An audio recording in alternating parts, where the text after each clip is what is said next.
Ladies and gentlemen, he is the planet Earth's greatest featherweight. The best in Pakistan. There is no debate. If you're just joining us, you are not late.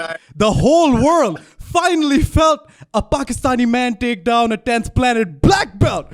He's loved by the honeys and he's making that violent money. Ladies and gentlemen, on the way in for the first time, finally. God. This is Mehmosh, the Renegade Raza. Yes. Finally, finally. God, what a guy, Carlos Kramer, move aside, buddy. Right. Oh my God, I'm walking. You're coming on every single one of my walkouts from now on in, bro. Bro, I accept. Oh my God, that was brilliant. How about that? How about that? I accept. Man, I'm so happy for us to finally get to talk. Dude, bro, where do I start? It's great, bro. Where do I start? First of all, how are you feeling? Tell the people, man. They're dying to know. Oh, man. I'm grateful, bro. I'm grateful to be here. That's what I'm going to say. Because, like, it's been a long time off. You know it. Everybody knows it. So, like, we got the opportunity and we went in. We flew there, got the job done, ate some cake, and came back home. Tell me about that cake, brother. Was it good? Tell me about that cake. It was the best tasting cake in the world. I was like, why isn't he telling me about this cake, man? I bet it was good. Bro, it was the best. It has to be the best. After that, you know, everything tastes good. Dude, I have so many things to talk to you about, so many questions, so many tangents. I don't even want to start with your fight. You know what I mean? I want to start with your post-fight interview. First of all, how beautiful is Phill Campbell, by the way? Man, what a man, right? Bro, I love Phill Campbell. He's my boy. Yeah, dude, he's so cool. And he asked you a lot of really good questions. The first thing I want to ask you about is being a Pakistani fighter in an international promotion. I've been waiting for this interview for so long, mainly because, bro, we've seen you progress fighting right here on home soil, fighting Alliance here and there, making that full arc, coming back to Brave 17 here in Lahore and getting that record-making win. And everything that has come in between. The end of this fight, you said to the world that, you know, essentially you're a Pakistani fighter in international promotion. Do you feel like there's, you know, some sense of being a Pakistani fighter brought in to lose? How does it feel to just be a Pakistani in a major promotion? Oh, could you repeat that last bit again? It just sort of got cut. Yeah. We were cursed, man. We were just... Bro, hum log itni tareefein kar rahe the about the internet right before this thing started. We were like, this thing is solid. This thing will be great. And now all of a sudden, this shit is red. Wait, we're going to wait for you to get back. And we are back from everybody's favorite songs called Technical Difficulties. I am here with Mehmosh, the Renegade Raza. Brother, we were just talking about this right before we went off the air. Being a Pakistani fighter in an international, fighting promotion. First of all, I just want you to walk me through what that's like. Is there anything very unique or specific that you noticed up with, you know, just being from Pakistan that you have to kind of deal with when you're going through fight week or before that? You know what? Everything is pretty good. Like, I have no complaints. I have no ustada. But I do, but you are regarded as you're always regarded as an underdog no matter what sort of thing. Yeah. It doesn't matter what records don't matter anymore sort of thing anyway. But like, it's always like, okay, he's from Pakistan. He's probably like, you know, unless we give him someone who's not that great, he's probably going to lose or some shit, you know, like it's unspoken, but it's true. We all know it. We all feel it. Right. Yeah. And I'm just going to say it. You know what I mean? Yeah, no. But apart from that, everything is great, man. It's just, you know, it's that stereotype. And like, obviously, not just me, there's other fighters there to prove that otherwise. So yeah, people are working hard, and we're gonna show because I always say this, I'm like, oh, we gotta put Pakistan on the map, man. We're gonna put Pakistan on the map, boy. Yeah. That's what we're gonna do, exactly. And you know what the thing is, there's a big fat reality check, you know what I mean? And the big fat reality check for all of the world, you know what I mean? Like whoever we might be up against, any of our Pakistani guys, the big fat reality check they have to come to terms with is that we can whoop them any day. anytime. Absolutely, bro. There's no, you can't, you're like, nobody can look at a fighter and say this guy is quote unquote being brought in to lose. And if you have the guts, you know what I mean, to say that, and I'm really glad you say that, Mehmosh. This is why I go around anybody I talk to, bro. The only thing I say to them is that Mehmosh Raza is our superstar, our next big superstar. I know this is like pan ultimate brown nosing. I brought you on my show. I'm saying this to you, but bro, I say that for a reason, because it's true, because you have something about you, dude. You know what I mean? Where you want everybody to kind of listen to what you have to say. People gravitate towards you naturally. Bro, you're funny, charismatic guy. You're a star. People don't say what's true. I feel like people window dress everything and don't say what's true. Like, you don't have to be sad all the time. You don't have to be struggling all the time, but you don't have to be having it all good all the time either. Like, just say what's there, bro. Like, why you gotta say things that aren't true? Like this and that. Like, and just what you were saying. In my head, I'm like, yo, it doesn't matter. Like, how people are like, oh, like, these guys train since they're kids. It doesn't matter. You put the work in, bro. You put the work in, you're gonna win the fight. That's it. End of story. Yeah. It's not that deep. Yeah. Make it deep. Yeah. No, I agree. And and one thing very important for so many people that they don't get, and I feel like this is one of the most important things that somebody can have as a personality trait, regardless of what they do. Beshak, आप एक fighter हो, आप एक engineer हो, you're an artist, it doesn't really matter. जो भी आप करते हो, one thing that you should have is self-awareness. If you don't have self-awareness about who you are and your surroundings, then I feel like you're never going to succeed. And Mehmosh, first thing I noticed right after the fight, you were overwhelmed when I was watching the interview, but you were also very self-aware, dude. You said there's a lot of things you need to work on. There's a lot of things that need to be, but you know what you said? You said we'll do them, and that's the important part. I feel like that's a very important trait for people to have. Yeah, like I'm not gonna, man. There's things I could say. There's things I shouldn't. Like maybe I shouldn't say, but like, man. I'm not gonna get the opportunity just to be able to say it again. So let's make the most of it, sort of thing. Dude. But at that point, you already know, like, there's a big rush of blood to the head, and you're like, oh my god, like, what's just happened, sort of a thing. Yeah. But at the end of the day, like, I was extremely grateful for it, and I'm happy that I could get like my message across, because it was true. No, dude, for sure. And I feel like that this was, and I can't stress on this enough. I made the video before the event talking about your fight. Bro, let me just say, that video you made was the most epic thing anyone's ever made. I appreciate that. Bro, I watched the video. I'm like, nah, that's not me, bro. That's not me. Like, who is that guy in the video? That's not me. Bro. Like, fuck, I better win this fight now. Yo, that was, I don't know, dude. I don't know what happened. I told you we wanted to make. You are a legend, man. Nah, dude, stop it, man. You're too doing nice. Great things for every, like, bro. Like, if there's an event happening, if there's a fight, if there's an MMA fight in a street happening, you've got it covered. So, mashallah, bro. Like, I appreciate that, man. I appreciate Absolutely, that's kind of the root. You and your boys on the mic. All you guys, your guy with the video editing, your guy with, everyone. It's brilliant, mashallah. I appreciate that, man. I appreciate that. Yeah, man, like, it's been a full year, actually. Fun time, this podcast coming out. It's been a year since we started on the mic. Mashallah, this is it. Yeah, and I really appreciate you saying that, man. This is so weird. Like, 1 year ago. The work you put The work you put in.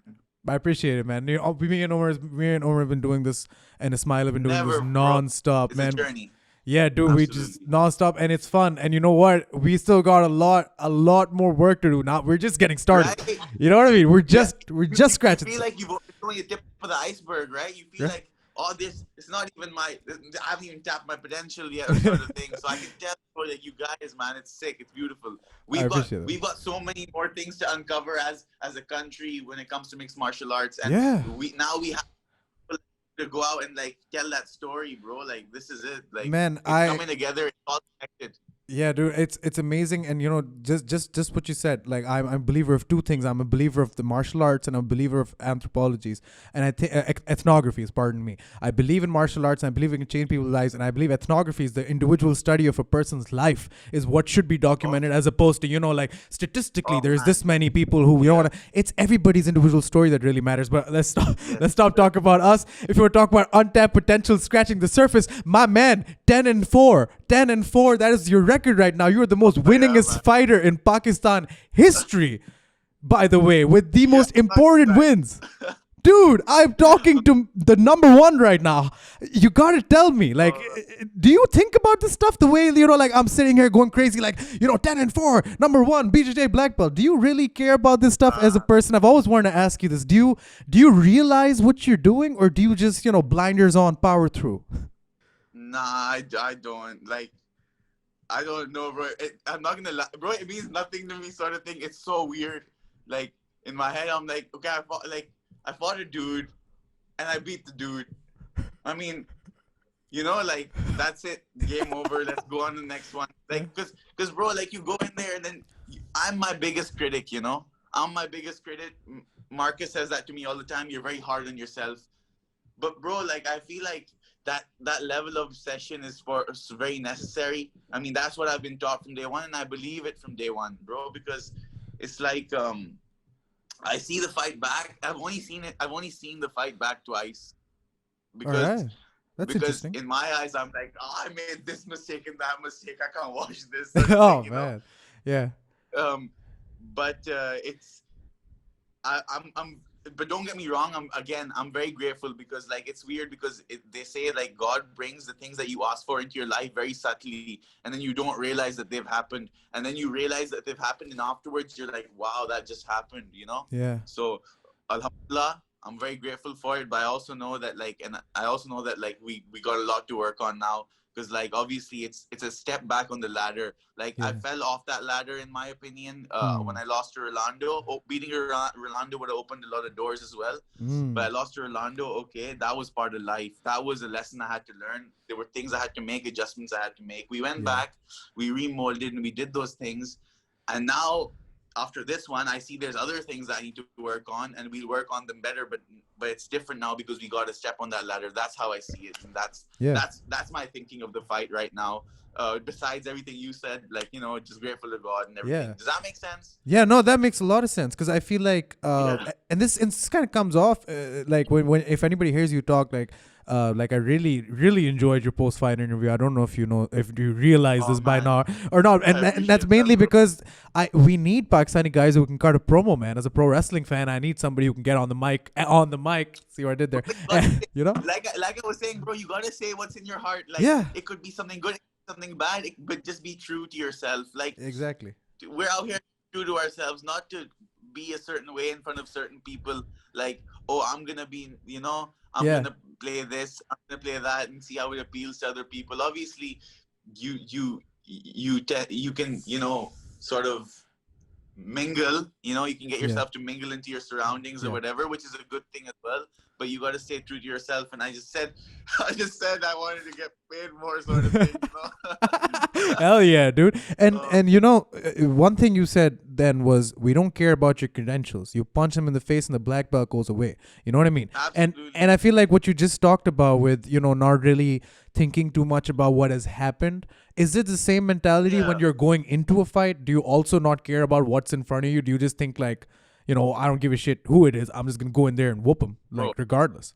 Bro, I've gone through phases in my life where my thought process before fights has been different, right? And, like, there came a point where I used to go into fights thinking, I'm going to fuck this guy up. You know what I mean? Like, there ain't no way. And this is like an hour before the fight. This fight was completely different. And this fight, I really feel like I really feel like everything is connected, as I said, in life's a journey. You tend to learn what works best for you as a human being. And since we're very deep individuals, it takes us a while to realize, God, no, that shit doesn't work. Yeah. So before this fight, I'm not gonna lie, bro. I was like, fuck, bro, I'm gonna fight now. And what? Wow, this really? is the truth, bro. I was like, what the what the fuck? I'm shitting myself, bro. Like, not because I've done. Listen, I spar. It's fine. Like, you go in there, you do your thing. But like, when you're going to fight, bro, it's different. We all know it's different. I wouldn't say there were external pressures, but they were more internal pressures, which sort of put you in a place where you're like, you know, oh fuck, like this guy has this many avenues that he could beat me with. So yeah. I just went like full paranoid mode. And I think that made me sharper. Of course, in the first round, I was very tentative. I remember I see it and I'm like, this is appalling. Like a lot of the things and even as the fight went on there, I told you we made a lot of mistakes. But I think just the fact that that is how I was thinking before the fight. Going in there, I was very like, you know, like, that's not happening. Yeah. These things aren't gonna happen. Like, he could do this to me, that's not gonna happen. I'm gonna negate that. I'm gonna negate this, and I'm gonna negate this. And that's credit to Marcus Paul and my team, bro. Yeah. Like, this guy is. When I say he's a genius, bro, trust this guy is a genius. And I want to talk to you about the Wenkinian fight team in just 1 second. Like I'm going to talk to you about Marcus and sure. everybody for quite, because I'm really curious about this team. Because you guys have been on a bit of a roll. But you know, right before that, I feel like again, you're self-aware. You're being completely honest, and I feel like this is stuff people would probably not admit to afterwards. It would be a little scared to do so. But if you were a little, I think it's so silly that people go in there and say these things about this and that, and you know, like, because it doesn't matter, bro, right? Because it doesn't matter how you feel. Because it doesn't matter how you feel, whether you feel tired, sick, happy, sad, you know, whatever. You have to go in there and fight. That's what you're gonna do. And I feel like a lot of people get really lost. Yeah. It doesn't matter, like, if you watch Khoon Kharabe ki movies that made you a fighter, bro. Whenever you go out to fight, you're shitting yourself. Yeah. Everyone, it be me, Connor, or whoever, Ismail, mashallah, we just fought. Everyone, bro. You're going out there and you have certain pressures on yourself. Has nothing to do with anything around you. It's just you want to perform so bad. You want to perform. You want to do what you did in the gym so bad that you're like, oh my god, like, this is just nerve-wracking. Yeah. And then you go in there and it's all about performing. It's not about winning, not about losing. It's about perform, and then God will, you know, will decide. Like, that's all written. It's all written. God's written it. Who are we to? We can plan as much as we want, bro. If there's anything I've learned in the last year and a half, we can plan as much as we want. There's a timing for everything, and you just gotta chill. Yeah, dude, honestly, and you really did show up in that fight. That first round, like you just said, you know, no, not your best showing, but then, dude, you put it on second, third round, and I just want to state it one more time for the record, just so everybody can hear me clearly. He took down a 10th planet BJJ black belt. I just want y'all to make sure you remember that. Pakistan, what up? All right, I'm too excited. I'm too excited. Punch your face. Yo! And that black belt goes away. But no, I'm sure Callum's a nice guy. And you know, I'm sure even if he's watching this, I'm sure he'd be happy thinking, you know, at least they're so happy about it. But no, anyway, you know, one thing I want to talk about the Wenkinian fight team, Marcus Paul.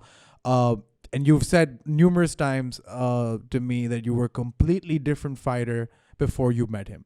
Something is clearly changed. Absolutely. You know what I mean? About you. It's a level up. It is, isn't it? It's a big step up. Like this much. And even if you look at the Rolando D fight, right? Just changes different that you mindset. See. But completely different guy, honestly speaking. What is it about training with Marcus Paul and Wenkinian fight team that's made you evolve into a different fighter? I feel like, you know, like, man, I'm the sort of person I guess I just met this person that was able to explain everything to me in a way I understood, right? I believe everything happens for a reason. I believe my journey without him till that point in time was for a reason. I believe that the fact that I came here and met this guy was for a reason. So, but it's just the way he explained things to me, or the way it was just, everything made sense to me finally. I guess that was the timing of the universe as well. I'm not sure. But it's not just the martial art aspect. It's about even my mentality and just, you know, being more myself rather than anything else, and not having to worry about what's around me, sort of a thing. As I speak, I'm getting messages from him. It's so funny. But like, alongside that, being able to understand certain things in the martial art aspect, which just made everything like a jigsaw. I don't know how to explain it, bro. Like it just everything became like it's becoming like a jigsaw, not became, because I'm still learning every day. Like I feel like a sponge again with him, you know. Even though it's been so long, it's always something. I'm like, oh, this, oh, that, okay. So it's good. It's a language I understand, sort of a thing. So I'm grateful to have met him. I'm grateful to have him in my life, and just the team, and just like everybody around me. So it's good. I'm very happy. I'm very happy about it. It's a good team thing going on, and that's what's most important. Like if anything is gonna win you fights, it's solid teamwork, bro. Yeah.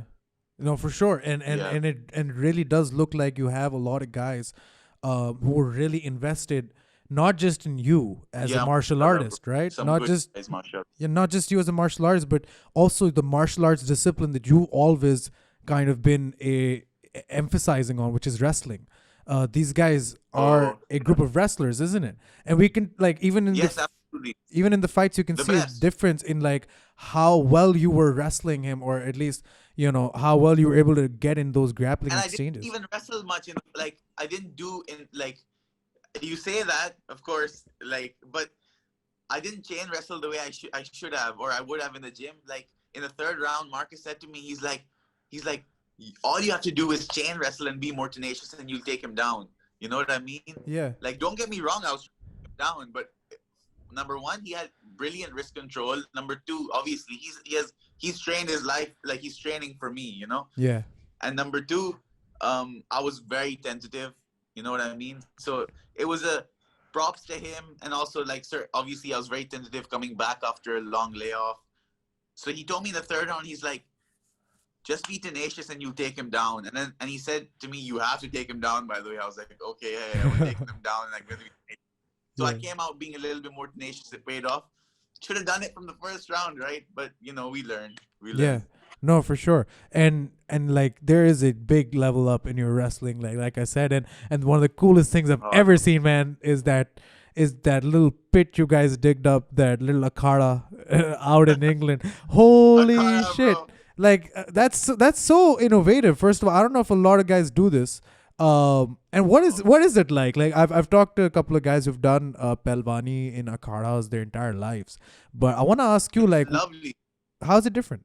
Bro, it's lovely. Okay, so first of all, because you're earthing the entire time, you don't really, like, you feel good the entire time. Like, you're always on the grass, you know, you're getting those electromagnetic, that energy, your inflammation is going down. So you're training and your inflammation is going down. So it's like, are you even really training? You know, like, it's healing yourself in your training, and at the same time, and it's not just mud, you know, we mix in, like, a certain kind of oil. We put in turmeric. We put in different things to make it antifungal and everything, just the way they do it in Pakistan. Yeah.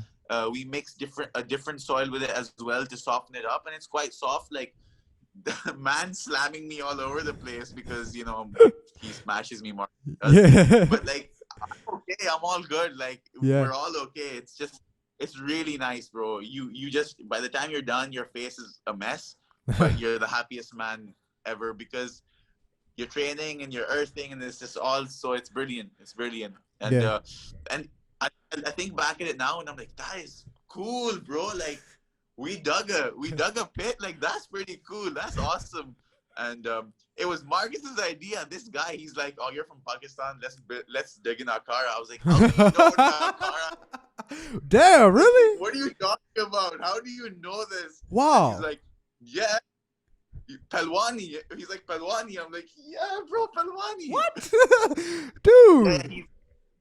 Yeah, he's if you ever meet him, you're gonna have your jaw's gonna be like that the entire time. Like, how do you know everything you know right now and doesn't stop, mashallah. Damn, man, that is impressive. So, I don't think most people in Pakistan know what an Akhara is or a Pelwani is. You know what I'm saying? There you go. Most of these little pseudo-liberal, educated, you know, like whatever's around me, most of these guys, they don't know what Akhara or Pelwanis. Marcus Paul has done his research. That's why, like, it looks... Bro, he told me what's in the mixture of Akhara. Man! Damn. I don't even know what's in the mix. This is what you use. blah blah blah blah blah. And I was like, wow, okay. Wow. And so he used to be, and here's another fun fact: he used to be a carpenter. Whoa, this guy. Life skills there for you. I'm so intrigued. Yeah, bro. We had a rake, we had a shovel, he had a string, measured it out perfectly. We went, okay, so don't get me wrong, what we did was illegal. Okay? Really? I'm not surprised. I was thinking like they must have gotten some permit, or maybe it's private property. It looked like a big space. Yeah, okay, nice. You know what our permit was? Our permit was, it's raining tomorrow, it's gonna be empty. So we went on the day it was raining. Right? Oh, man. And we had loads of nasty looks, right? And just like old ladies and people walking their dog going like, what are these guys doing? Like, this is not. And one of them walked away and they looked like they were going to go tell someone. And then eventually a group of like people came along, like a couple of girls with their dogs, blah, blah, blah. And then they were like, oh, what are you guys doing? They were really nice though. Yeah. And then we told them and then they said, oh, we'll just stay around, hang around with you guys. Yeah. It'll make whatever you're doing less conspicuous. And we're like, oh, that'd be basically, we had them to cheerlead us through the entire mission. Yeah, you put on your own little wrestling show in the middle of well, I'm sure it was a park or something, but damn, man, that's amazing. Oh, yeah. After that, on sunny days, everybody would just be staring like, what are these guys doing? And then we're wrestling. Just wrestling in a pit that we never even made. that is brilliant. Wow, I've learned so much. It was lovely. It was lovely. I've learned so much just in these first like 10-15 minutes, man. Holy shit. And I'm really curious about Marcus. I'm learning every day, man. Yeah, I really wanna get to speak to Marcus at some point. And you really did pitch him being in Brave. I wanted to have him on. Like I was thinking, I tell him like we could both do it together, but like he's like, yeah, we'll do it eventually. he's like really like, you know. Yeah. He's in his element the entire time, so. I feel that. But like, no, I feel like he would, and I've seen his fights in Cage Warriors. I feel like he would be an excellent addition, like to the Brave roster. Oh, absolutely. My God, this guy would actually murk people. We're working on that.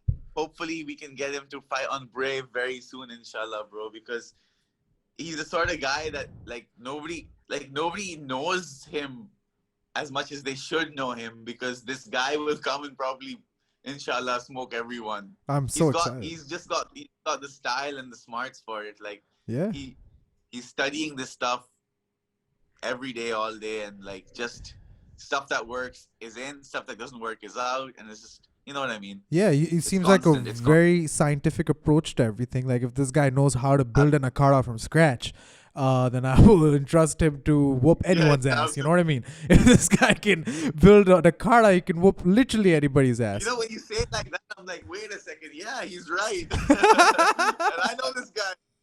Yeah, Daniel's right. No, dude, I can't wait till this guy gets in the UFC, gets in Brave, gets to fight there. Maybe even the UFC one day. I don't know where that came from. But I want to talk to you really quickly about. So this is another thing you mentioned, you know what I mean, in that post-fight interview. You mentioned being essentially a full-time MMA fighter during what is a global pandemic. Absolutely. This shit must have been... Not just a global pandemic. Yeah, but go on, sorry. Yeah, no, I'm just saying, this shit must have been really hard. Tell me about it. Oh, yeah, listen, I've been blessed with... Like, that's what I'm saying. Like, I met this guy, I've been blessed, bro. Like, that's what we did in the pandemic. I mean, I'm a full-time fighter before the pandemic, so it sucks when you don't get a fight or whatever. So that's what I was sort of alluding to. I'm like, man, come on, man. I train this is all I do. You guys got to get me fights and got to pay me. Yeah. That was but I was so blessed to have these guys with me, especially in the pandemic, and to have met these people, because that's all we did. Like, there's no jobs or whatever happening in the pandemic. There's lockdown on and everything. Yeah. So what we did was we just wrestled all day. We played, we used to play frisbee in the park and then wrestle and then frisbee some more. And then the next day we would come and play runouts. I don't know if you've played runouts before. You have a home base, which is a tree. So everything used to be barefoot because that was the rule. Yeah. Everything has to be earthing, because we're getting those benefits, man. We got to get those benefits. We're strengthening our bodies, Earthing is real. Earthing is very real. Yeah, thing is real, bro. Like this guy talk. This stuff works. If you're injured, take your shoes off, walk in the grass, and you will feel less pain. This is true. So we used to play. There's a little like home-based tree, and you have two teams, and you have to like tag the other person and touch the tree before they tag you, sort of thing. Oh, okay. And after that, we would wrestle. It was just every day we're just chilling in the park, doing some wrestling. Yeah. So it was good. It was good, and we did that constantly, and you don't even feel it, but you're working every day and you're learning every day, and we just kept at it, and looking back at it now, and I think there's another one around the corner. Hopefully there isn't, but I think there's another lockdown around the corner. Oh, okay. I pray that there isn't. But Same. looking back at it now, I'm like, wow, that was very nice. I'm very grateful for it, and if anything, we can go back to it. Yeah, and I want to ask, how good are you feeling to do a little bit of a quick turnaround? If they call you tomorrow and they're like, oh I'm ready. Like I'm still on weight. I wake up every morning and I check my weight. I'm like, oh, I hope they give me a fight. You're still on weight. That's amazing. Yeah, like it's just different now. It's like I don't need to be. I don't go around eating like crap all the time. It's like my body is my temple, and we gotta take care of it, sort of thing. So it's all good. My weight's good. I'm lower than what I used to be as well. Like when I used to cut weight, I used to cut a lot of weight. So I cut way less weight now. Just a couple in the sauna at the end or whatever. And I want a quick turnaround. So, and I've obviously they know, like Umer knows as well, who is my manager. Bro, big shout out to these guys, bro. Brave Jim and Umer. Like throughout like this year and a half, I've had a lot of support from them. Like because it's been a tough year and a half. Him, Salman Iqbal with Brave Jim and everything. Yes. So it's just like been a constant reminder. Like I'll talk to him here and there, and like obviously he helped me by flying me out to Pakistan for the Brave Gym thing. Yeah. So like it's like it was good to know that, okay, don't worry, we're working on it.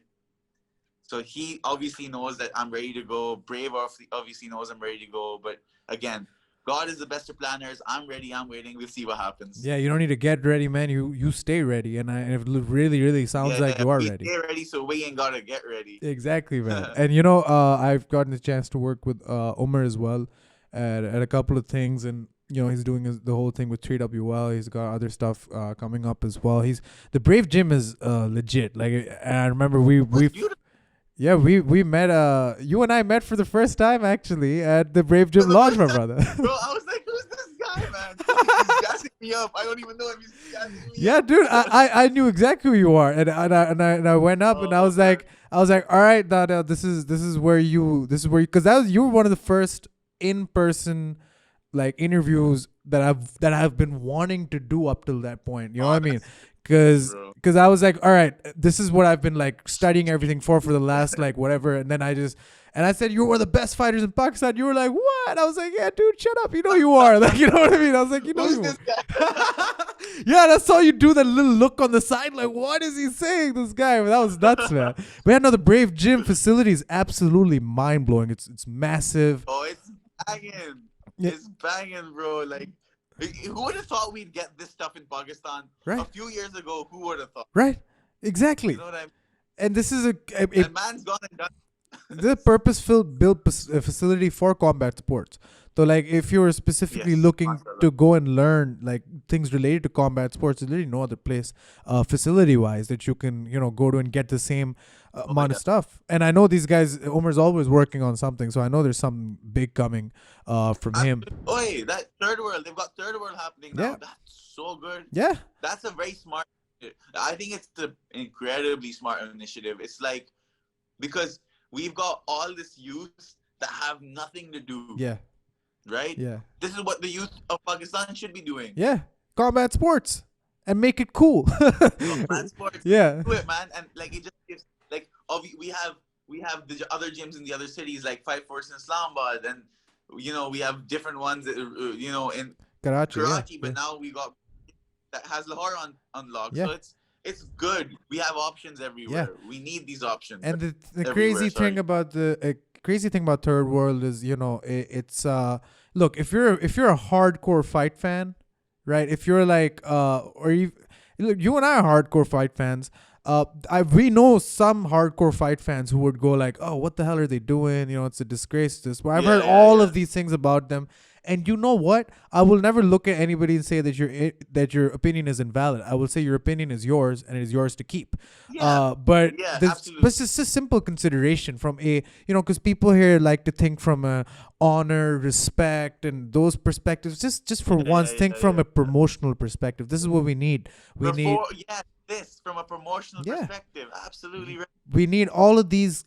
We need this specific. If you want to look just from a business perspective, what an age demographic to be invested into combat sports. You know what I mean? And it's not like this is the age demographic. Yeah, and like this is the age demographic, and everybody loves. You know, like love it or hate it, you're gonna want to watch it. Yeah, and they do, and everybody does, and that's just what's up. You know what I mean? And I mean, there's a lot that we can do to like further push the sport of MMA. But like there's just so many different avenues and ways to market the sport. One which has been a very consistent model for a very long time is individually marketing fighters, so to speak, right? Fighters who come up and kind of take the throne of being like the most talked about or the most successful or the hottest guy in the industry or whatever. Do you feel like that responsibility is now firmly on your shoulders? I bet you don't think about that stuff, but bro, realistically, just hear me out. You know what I mean? Just hear me out. No, I'm gonna tell you honestly, bro. Honestly, I'm just doing me. I don't give a fuck. Listen, bro. Like I need to do. Listen, if I just keep doing what I'm doing, we'll do fine. What's what they always say? The third world guys say, "I love it. Do it for the culture. We're doing it for the culture. Go out there and smash, bro. That's it. Yeah. We just gotta go out there and smash. I'll carry on doing that, inshallah. Inshallah. And you are the most winningest fighter, and you just beat probably the most skilled fighter that a Pakistani guy has ever faced. I appreciate you, brother. No, it's true. The guy's, I don't need to say it again, but 10th planet black belt, and he's a Taekwondo specialist. Dude look also he's coming off a win in Bellator. He won a fight in Bellator, then he's coming to Brave, and then you whooped him. Oh, what the hell? Oh, sorry. I'm gonna stop, right? But no, for real. This is some between the Rolando Dye fight and then the Callum Murray fight. I want you to kind of explain to me what that transition was like. Because that was a large, like it was, I think almost a year and a half, right? Between the Rolando Dye fight. To this fight. So it was a year and a half.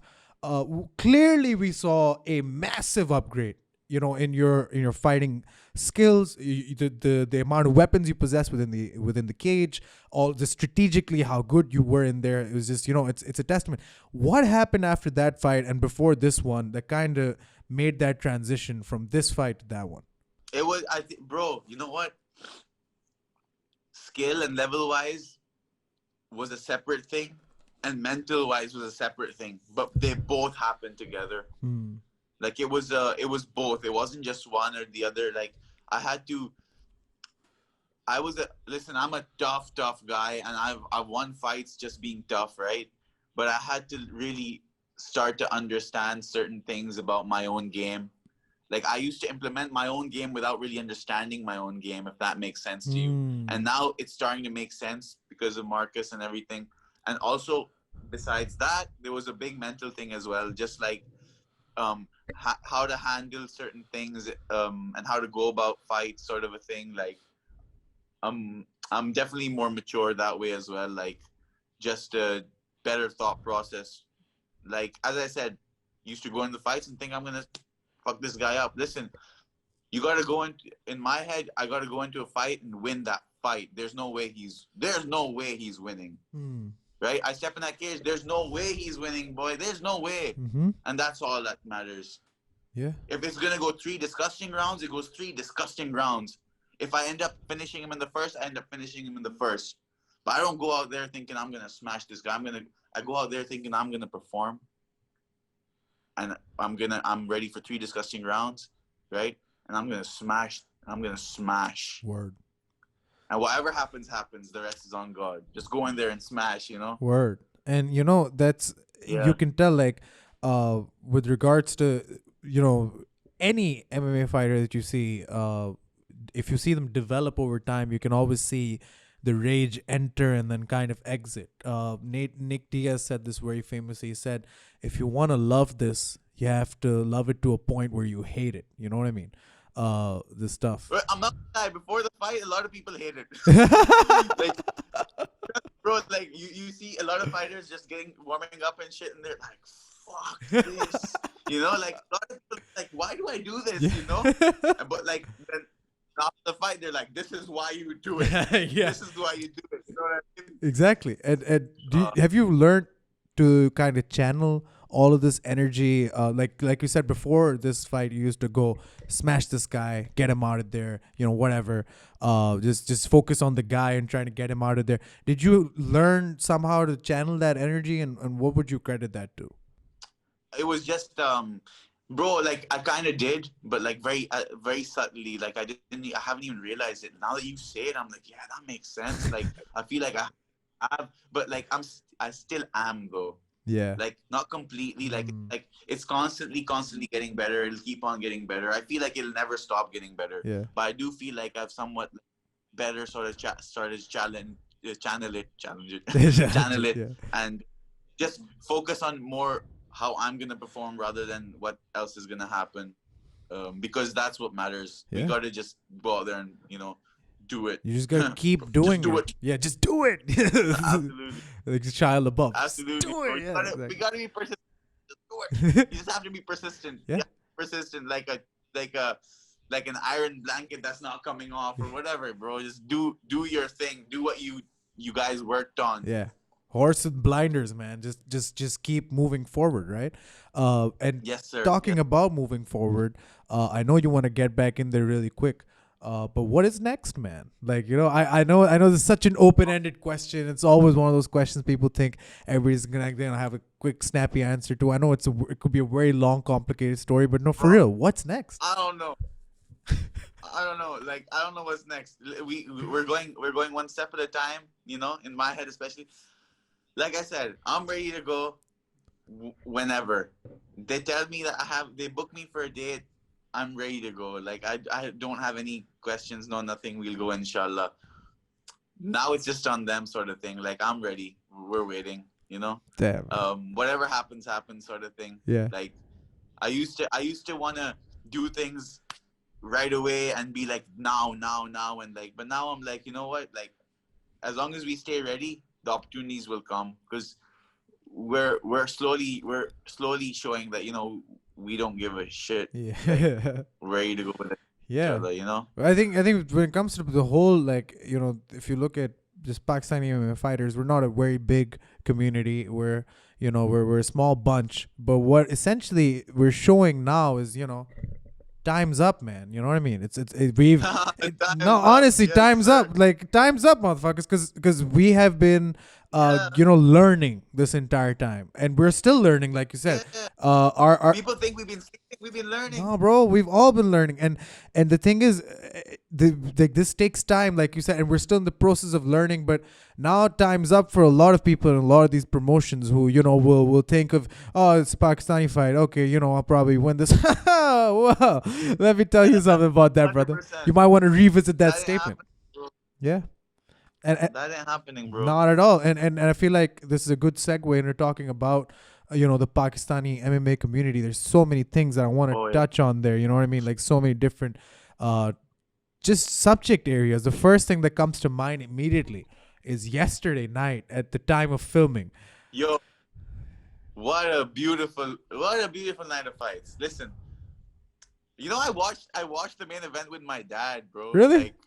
Like, yeah, we were sitting on this sofa, and I was like, oh, this is Ayub, and like, he's my boy, and blah blah. And this is Ismail, like, he's a very good fighter as well, blah blah. And we watched that fight, bro, like, and it was a good level fight as well. And Ismail went in there and like did such a wonderful job, man. Like, obviously, I was sad because like Ayub's my boy, but like, just as an MMA as something to watch and coming out of Pakistan, you're like, wow, this is brilliant, man. Like, Ayub got up every single time, and then Ismail took him down every single time again. Like, it was just constant. Neither of them wanted to give each other any way, and it was just like, it wasn't two guys swinging haymakers like in the back of a street, bro. It was beautiful to watch, and the people like Nasir who are making waves, like, you know, like all these gyms that are constantly working in Islamabad, in Karachi, in Lahore, and then people like Nasir were putting out like 11 events in that time period that you said. And it's amazing, man. 1 year, 11 months, and now it's the 12th event. Yeah. Wow, bro! Like the FS champion that Zia Mashwani is fighting in Brave. Now we have Ismail as FS champion, bro. I see him going somewhere like One Warrior Series or something like that. You know, inshallah. And we got so many. It's just untapped potential, bro. Mashallah. Like you look at it, you're like, wow. Yeah. Like I was literally, when I was watching it, I was for a second, like, wow, man. Like, dude, I've been here that long. This is happening, and it's brilliant, man. Like I remember being at a Flogger, and I love Flogger. I love the energy at Flogger, man. It's too good. It's too raw. Yeah. It's brilliant. And yesterday was a testament to how far we're coming. Whoa, like we're putting out events every month. Can I just right? Exactly. Dana White couldn't do what Nasir Khan did. But let me just Dana White couldn't do what Nasir is doing. But let me just can I give you my completely unbiased, unbridled, completely straight opinion? Nah, man, we're here for you, but I appreciate you saying that. My goodness, Flogger Series 5 was a brilliant night of fights, right? All around. And I'm going to do another video on this. You best believe I'm going to do another video on this. Or we might have put that up by now. I don't know. But there's so many guys who I saw that night come up and put their star essentially in front of us, because we used to get, prospects coming out based on volume. Like if a guy fights 3 or 4 times in a year, you're like, okay, this guy's a big prospect. No, it's not about, bro, these people are known now. Yeah. Like, they fought in Flogger. People know their name now. Yeah. Now I know who Owais is. I know who Qasim is. I know these people, bro. Like these guys fighters, and they're out here to prove a point. Yeah. Mashallah, like and guy named Kamran Badragwal last night in the co-main event. Dude, that guy's a judo black belt, Muay Thai national gold medalist. Finished the fight 12 seconds. But I remember you were talking a lot about how he needs to put it together, and bro, like 12 seconds head kick knockout. Dude, 12 seconds. That's all he does. 12 seconds head kick. What? Fuck putting it together. He just used half his skill set, and this is what we have. Yeah, he's like, you know what? I don't need that. I'm gonna kick this guy in the face and then see what happens. You know what I mean? Yeah, that happens. But he had the accolades. Yeah. And you're like, this guy out of Pakistan with them accolades, bro. He's ready. Give him some fine tuning. He can fight anyone eventually. And I'm so excited for where he goes. But now, when it comes to the main event, which was Ayub and Ismail, bro. Okay, listen. Wow. That's the first thing I'm going to say, right? That's the first thing I want to start with. Holy shit. What else do I say? Oh my goodness, dude. This guy. Okay. This was a statement and a half. And let me explain why. Because Ismail has always been considered an amazing wrestler, right? That's essentially his forte, that he's a very good natural wrestler. There's so many interesting things happening within CAX right now. I'll talk to you about that in just a second. But just the challenge that was thrown to CAX Fight Club with this fight, which was Ayub Khan. Oh yeah, it was a good fight. Like you go and you're like, wow, look, this is a good fight, man. Like for a second I was like, are they really putting this fight up? Like, this is happening, Ayub versus Ismail. Because you don't get that a lot. They want this to happen. You don't get 2 top prospects. Like kind of, you don't get too, absolutely. But you got it. And bro, this was a complete shutout statement. This was a statement in that, CAX Fight Club doesn't need, a whole lot of space. They don't need, all of that. They just literally you need proper direction. You need proper direction and some crazy ass consistency, and that's half the recipe, my friend. Yeah, this is his 9th fight. Can you imagine how comfortable he was feeling in there in his 9th semi? Like, oh, he looked phenomenal, bro. He looked so comfortable in there. Like, I wish I looked that comfortable in there. You know what I mean? Like, mashallah. No, he did great, dude. And here's a little bit of matchmaking, by the way. I called Nasir Khan this morning. I'm on everybody's case. Called Nasir Khan this morning. I was like, hey, partner, what's happening? I was like, who we going to see Ismail fight next? I threw a name at him. I said, Heather Sati. He said, hell yeah, that's happening. Oh, that is a good fight. And let me give you another one. Babar Ali versus Ishan Shah. What's up? You know? Yeah, these are crazy fights. These are crazy and fights. These are fights. You know, these are fights that, bro, these are fights that everybody in Pakistan, like not just in Pindi and Islamabad, every in Pakistan will come and see these fights. Should come and see, yeah. These are big fights. Should come and see these fights. 100%. I would travel for that. I would go to Karachi or Lahore, wherever. Seriously. They should do it in a city. Fuck it. Yeah, dude, they should. These are big fights, and I'm so glad that these guys are testing each other. Like, you know, Fight Fortress, hold your head high. Ayub Khan, please hold your head high. These guys are, you know, working hard, just as hard as everybody else. And there's no, like, you know, bro. Like I said, it was a brilliant fight. It wasn't like Ismail did a phenomenal job. Okay. And like you look back and like, yeah, he won the rounds, but bro, it was a fight. It wasn't a smothering. It was a fight, bro. Every time he got taken down, Ayub was like, nah, I'm not having it. I'm getting back up. Yeah. He didn't settle for a second. Yeah. Not for a second. And what did Ismail do? He's okay, if you're not having it, neither am I. I'm going to take you down again. And it was constant. I'm like, these guys, like, they were brilliant. It was brilliant. It was lovely. They had gas tanks. They had heart. They had technique. And it was out of Pakistan. Yeah. Honestly. And, you know, the statement made, everybody's got to pick their game up. I'm so excited for everything that's coming up next in PakMMA, dude. This shit is picking up. And guess what? We're going to cover all of it for you right here on the way. And please do stay tuned. But, my brother, I need to ask you about something. And you know what I'm saying? This is that part of the show where, in the interest of equal time, I asked Ahmed Mujtaba about you. It was not the best or most kindest response. Yes. That's okay. You know, things happen. I was not aware of the friction that existed. But nonetheless, in the interest of fair time, I'm going to ask you about Ahmed Mujtaba. You know, I asked him what happened between him and Fight Fortress. He didn't want to detail it. I respect that. I also think, you know, maybe we should start talking about these things, because you know what? The thing is, people know these things regardless of whether anybody wants to talk about it or not. Course, you know, man. people can see 100%. what's happening, and people will always. No one's blind. Yeah, no one's blind. Exactly. So in that interest, I will ask you. You know, I was rewatching your fights today because, you know, that's how I get ready for podcasts. And I noticed something that I didn't notice before. Again, I'm new to the scene, so I was watching your fastest ever brave submission in Pakistan, by the way, history, brother. Oh man, right? Weird. Yeah, that was fun. Yeah.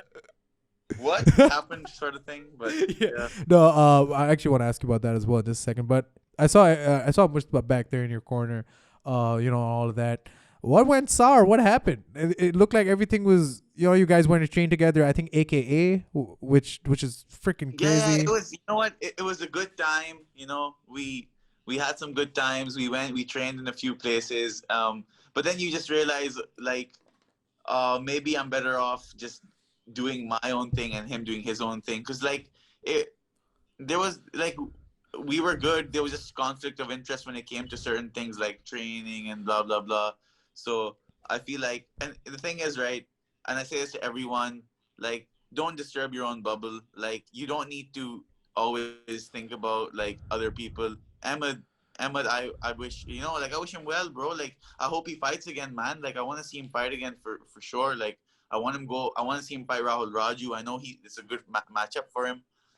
In terms of me and him, I'm like, yeah, man, it's just, we had a phase, and it was an all right phase, and I do feel like I'm better off where I am right now. So I took a step back and I came home here, and you could make it as deep as you want it to be, but like in my head, that's about it. Yeah. You know, like again, as I say, hope he fights soon, man. Yeah, fight, boy, come on, fight. You can beat Rahul Raju. Let's go. Yeah, there we go. And you know, so from what I gather, there's no ill will from you to him at all. Yeah. From what I gather, there's no ill will coming your way, like from you. Like, you don't feel too. Oh no! Listen, I'm past. I don't do that. I'm not that person. Live and let live for everyone. Everybody has their own thing in their head. Listen, everybody's a hero of their own story. Yeah. Okay. Like you said, like when somebody has an opinion, that's their opinion. So let it be that way. he's got something in his head, I got something in my head. It doesn't matter. We're on our own journeys, and at the end of the day, whatever we're gonna do, we'll do it for the culture. The culture. There we go. And yeah, I mean, that's good. Like I don't know. It seemed very ominous. What he said. I think that's just maybe how he speaks. It kind of threw me off. But he. Yeah, I mean, everybody's different. You know what I mean? Yeah. I was like, dude, what happened? I was like, man, what happened? I was just going like. Yeah, it's sort of we just didn't like integrate very well. We were together. We were having an all right time. We weren't integrating very well by the end of it. And I was like, yeah, okay, like I'm gonna go. I had my own issues. He had his own issues, and I was like, yeah, I'm going back to London. And then now this has happened, so I'm very grateful. I feel like it was all meant to happen.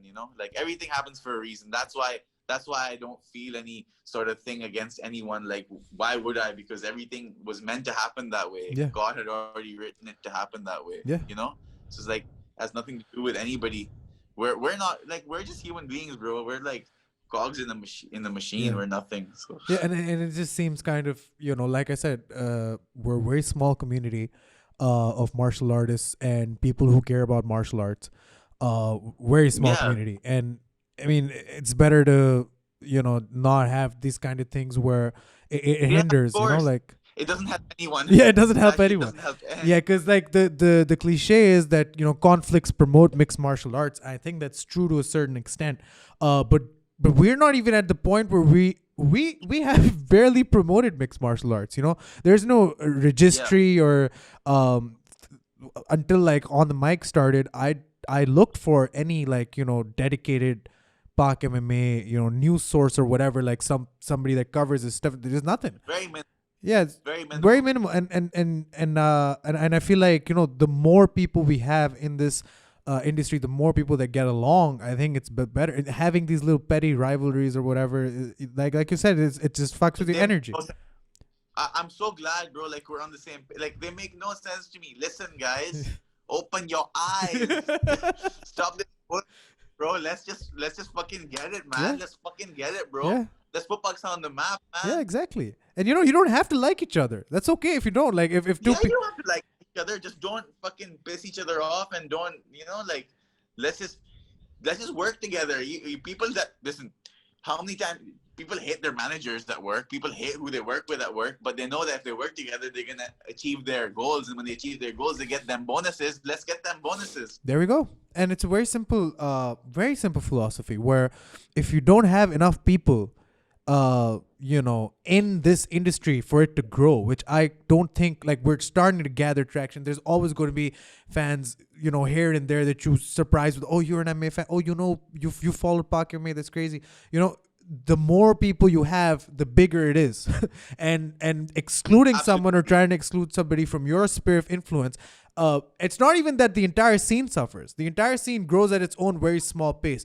But if people are isolated within their own bubbles, it's like their bubble might grow, and that's good. But what's the point of your bubble growing if your bubble doesn't encapsulate most of, if not all of the people on the circuit? So 100%. I feel like it's crucial. It's crucial for all of us to recognize that it's not us versus us. It's us versus them, I'm afraid. Every time one of our boys goes out to fight, it's people sitting here watching this shit going, this guy needs to win, because we're sick of the disrespect. We're sick of, years of people trying to, shit on our name or whatever. And it's time to kind of go inwards as opposed to outwards. That's at least what I think. Absolutely, man. That's what I'm saying. And that's what we really need to sit down and understand. We know it. We just don't want to understand it. But we say we do. Yeah. We know it. It's like, come on, understand it. Yeah.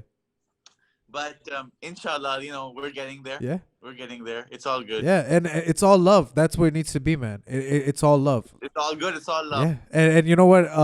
I can feel this. I'm speaking right now to somebody who really is, a mature person. Like, this is what I feel right now. And you've talked about that. And I'm every day. No, dude, but for real, like, I feel like if we had 100 Mehmoshes on the scene, things would be good because it is all love. Come on.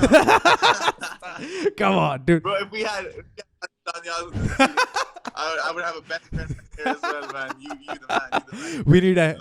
We need heavyweight Mehmosh in the scene, man. No, I'm kidding. But fuck yeah, dude. I feel like this shit will grow slowly, gradually. But ultimately, man, the most important thing, for me and for you, we're doing it for something which is way bigger than us. Whatever we're doing, we just gotta keep doing it. Like cogs in the machine, bro. Let's do it for something that has a purpose, Inshallah. And if not, we die trying. Yeah, if not, we die trying. Mehmosh, I give this part to anybody and everybody who's on the show because, having an interviewer there can kind of really, mess up what you're trying to get across. But brother, this is your time. I'm putting my mic away.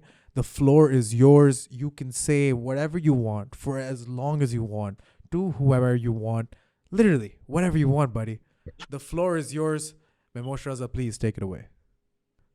Oh man, I don't even know what to say. Like, all I want to say is, if I were to say something, it'd be like, if you got like a fucking dream, bro, you got to follow that shit. Like, we've been brought up to do certain things certain way, or ye na karo, wo na karo, don't do this way, do this that way. And you're like, bro, you got to stop giving a fuck. And you got to stop trying to make everybody happy. You got to make yourself happy. If you love yourself, you will love other people more. Word. Right? If you take care of yourself, you would take care of other people more, rather than sitting there and being like, oh, look at that guy get better than me. Look at that guy have this and that. We got to be ourselves. We can't window dress everything. Say what's in your heart. Follow your dreams, man. And also leave the rest on God. Don't force things, because God has a timing for everything. That's all I want to say. Like, if there's anything I've learned over the last year and a half, it's that everything is connected. Work pays off. Praying pays off. Everything works. Good karma. All that stuff.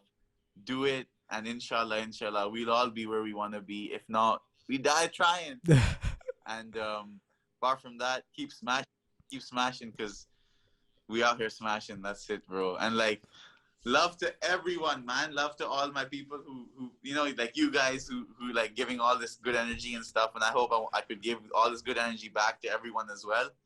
And yeah, let's get it, bro. Let's put Pakistan on the map. Let's do it. We're doing this. Let's put Pakistan on the map. PakMMA is getting on the map. Mehmosh, we're doing inspirational words. That's my TED talk. Thank you. That was my TED talk. That's yeah. my TED talk. Mehmosh, dude, honestly, I've been looking forward to this interview for so long. And last, you know what I'm saying? This is amazing, dude. I had to like, like literally afterwards, I was like, oh no, I need to talk to Daniel, bro. You talk to Daniel, because like you did, like you want to talk to me before the fight as well. And oh, man, I'm just glad to be talking to you right now, bro. You're a wonderful human being. I appreciate that. You're doing great things for everyone, and keep doing you, bro. Keep doing you, and as long as you keep doing you, bro, it's gonna keep coming out with all this stuff. Inshallah. Bro, last thing I want to say to you, I fucking love you, dog, and keep doing your shit. No matter what happens, no matter where you go, we got you, bro. Love you, dog. Bro, we got you. That's what's up. Umer, me, ever here on the mic, man. We got you, man. Man, love, immense love, bro. That's what it all. Man, fucking love you guys, absolutely. Love, and we get it, bro. Blood, sweat, and all that shit. Fuck yeah, dude. We coming hard. And when you're in Pakistan next time, you all best believe you're gonna be in here in the studio, man. I can't wait for that. Fuck a Zoom interview. I'm gonna be in that studio. Bro, 100%. Yeah, fuck Zoom, bro. I gotta be down there. I was like, man, I wish I was there though. Bro. Yeah, let's go up now, vibe. You're sitting on the table, you got the mic on, like, yo, this is cool. Yeah, but like, inshallah, very soon. I cannot wait for that. And Mehmosh, once again, from me, everybody here, I think everybody else watching as well, I'm sure they're also thanking you for doing this, and I want to say thank you for doing this. It was an absolute pleasure and honor. Bro, thank you. I'm grateful for all of it. I'm grateful to be here, and I'm grateful for I'm so excited for what PakMMA has to offer to the world as well, and like just us as a whole. So we just got to keep going. Again, just head down and work on and climb up the ladder. Fuck yes, bro. And bro, thank you so much for having me again, man. You're crazy. Sick. Absolute pleasure. Time talking to you always. Hell yes. Love for you guys. Thank you so much, bro. And ladies and gentlemen, that was The Renegade. You know what I'm saying? That Eminem song. Everybody heard that? Is that still your walkout, by the way? Holy shit! What is your walkout? Is that your walkout? Bro, my walkout was Dream. Marcus picked it, and I think it was beautiful. Yeah. It was a good walkout to walk out to. Yeah, I think Renegade would be a little too literal. Aerosmith, Dream On. Yeah, dude, that is a very good walkout song, actually. I've heard them all, bro. Oh, have you heard Renegade by 50 Cent? Have you heard Renegade by that other, the Lumineers? Yeah. I'm like, yeah, I don't want to walk out to this. That's smart. You know? Dream On's actually a very good song. I don't think anybody kinda even like trademarked that or whatever as their own. Like Dream On's very good. Keep that. Oh, it was lovely. Yeah, so good. Like, got me in the zone sort of thing. And it was weird because he sent it to me like a week or a bit before the fight. And he goes, listen to this. You should walk out to this. And I hear it. I'm like, oh, like I got goosebumps. And I've heard it before. Yeah. I've heard it over the years so many times. Yeah. But like, just listening to it in that mindset, I was like, oh, this is... This is that part where Steven... We cropped it a little bit just to make sure the timing was right. That part, Steven Tyler just starts screaming like, Game out! You know, like, Game out! He just goes crazy and then he just... Oh, he didn't get... It was the shortest walk. It was the shortest walkout in the history of walkouts because of COVID. But it didn't part. But if it did... Oh, man. So intense too, man. I'd be like, let's fucking go, boy.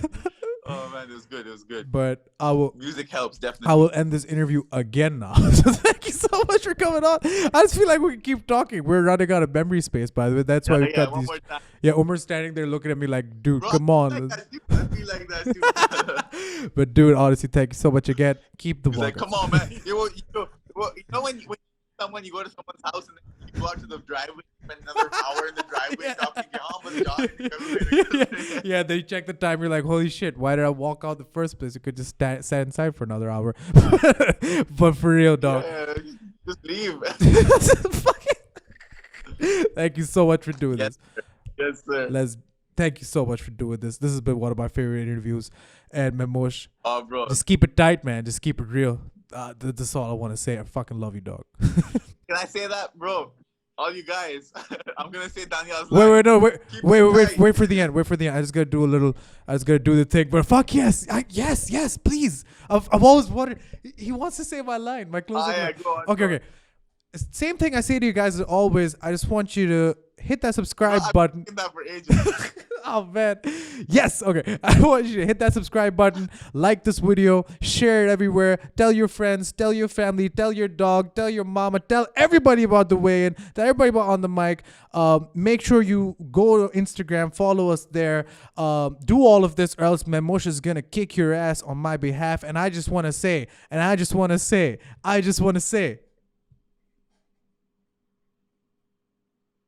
say it. He started lagging right at the thing. Keep it tight. Yes, he said it. All right. We out, motherfuckers. I know it. See right there. Literally right at the buzzer. I'm like, say it.